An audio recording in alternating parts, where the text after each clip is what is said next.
What's going on, everybody? Welcome back to the channel. My name is Josh Macklin, and today I'm going to be teaching you guys how you can make more money just by adding this simple item to your kit. Now, before we start talking about gear, I want to talk about a term that's really important for business across the board, but especially for photography and filmmaking, and that is perceived value.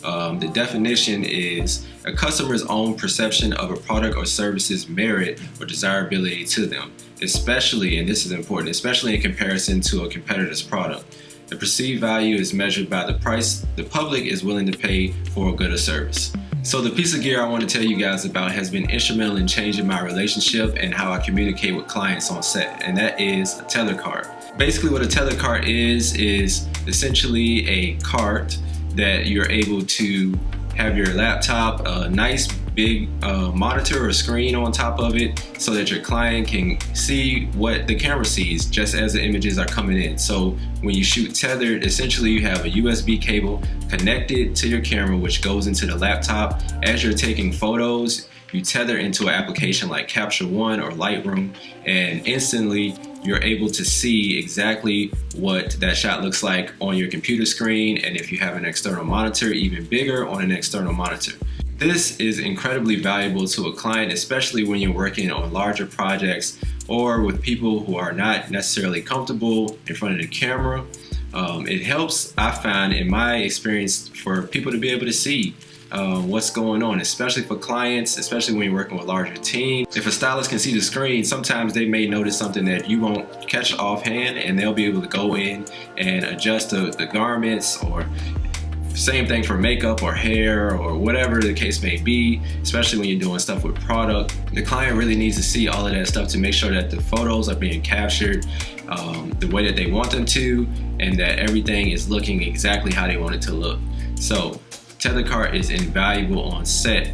Additionally, on the filmmaking side, you can use this to help build out your gear, keep all of your equipment organized. So either way you look at it, it's incredibly valuable. And if you have a DIT on set, you can actually have them set up all of their equipment and have backups, run dailies, all of that stuff. You can hand your client off their backup drive, and then you can take a backup drive or send it to your editor, or however you want to do it.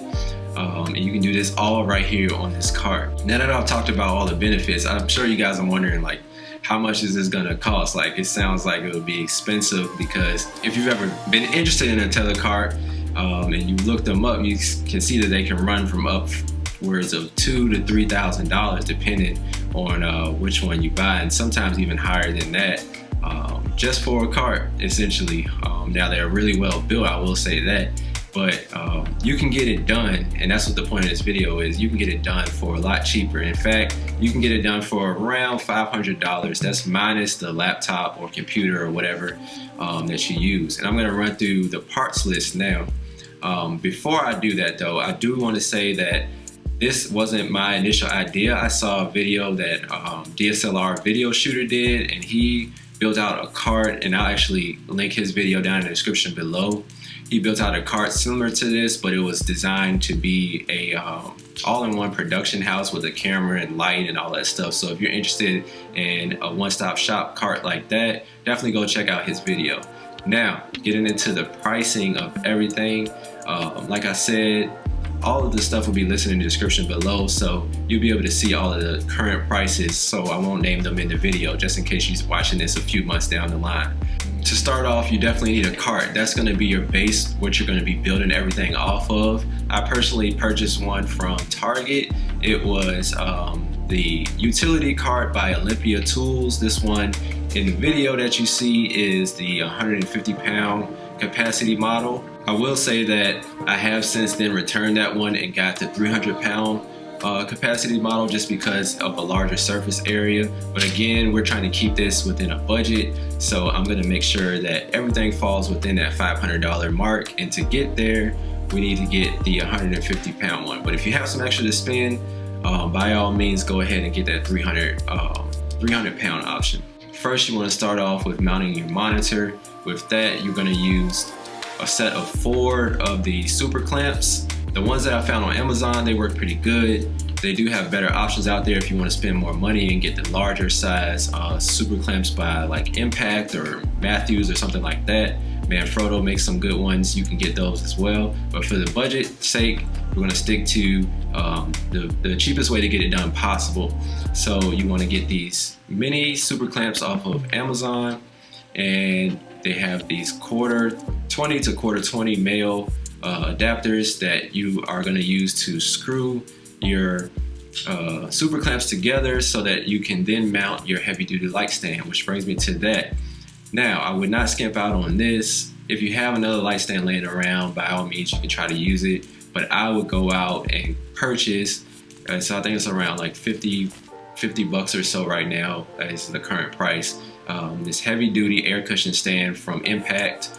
That is going to be the key to mounting your monitor onto the cart. And what you're going to do, you're going to take your super clamps, attach them to the cart, and then you're going to attach the other end of the super clamps directly to the light stand.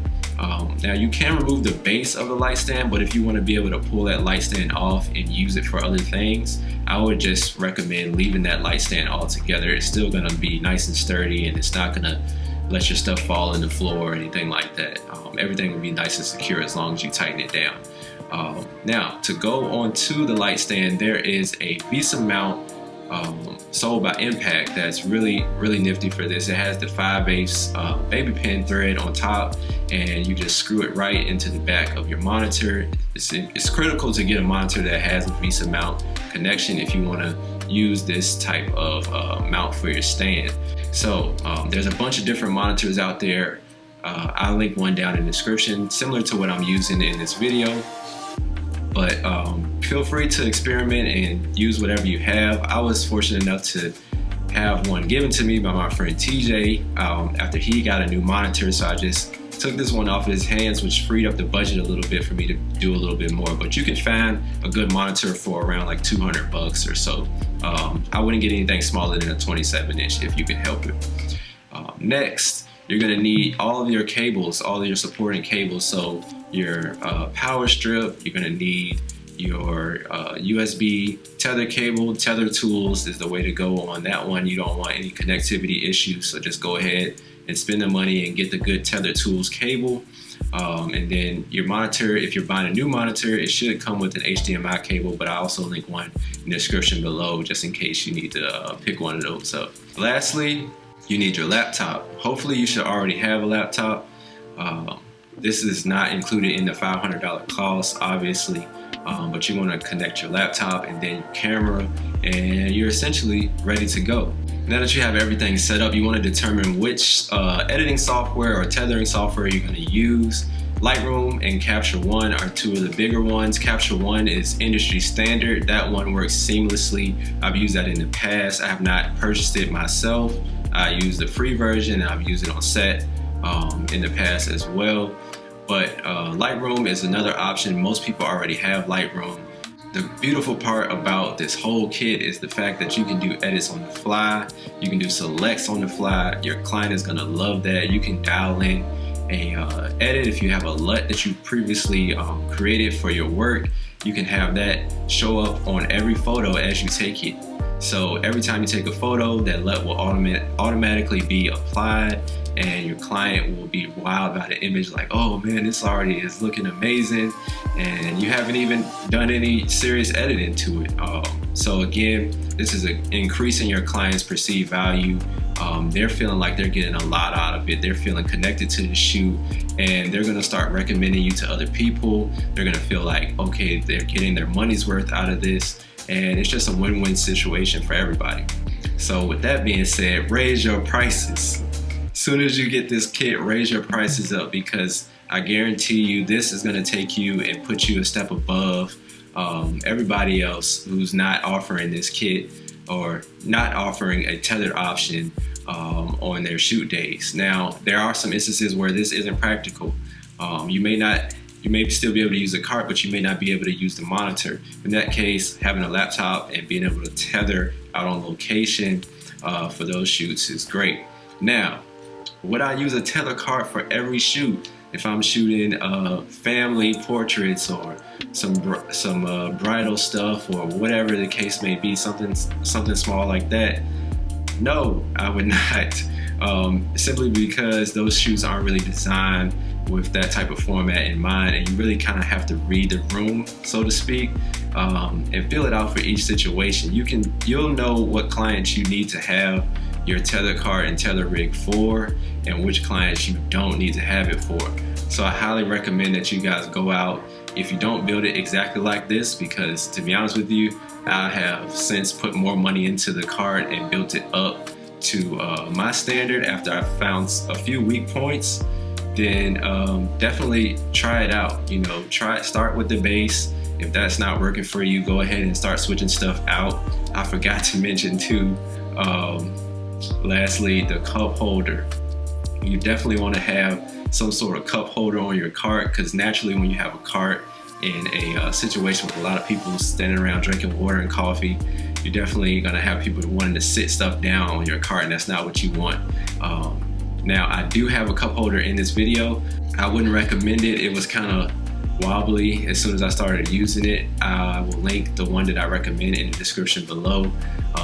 It is the only one to buy. I tried to find bargain options, something similar. There is nothing similar. You just need to get this cup holder. I'm telling you, it's the best cup holder that you'll ever use for this scenario. So yeah guys, that pretty much sums this video up. Thank you guys so much for watching. I hope you learned something. I hope you can take away some of these ideas. If you do decide to build this cart, hit me up on Instagram. All my social media stuff is linked in the description below. If you like this video, definitely hit that like button. Subscribe to the channel if you want to see more. I want to bring more value to the channel, more stuff that you guys can use, apply to your business and real life scenarios. So definitely subscribe to the channel if you're interested in more content like that. And with that being said, see you guys in the next video.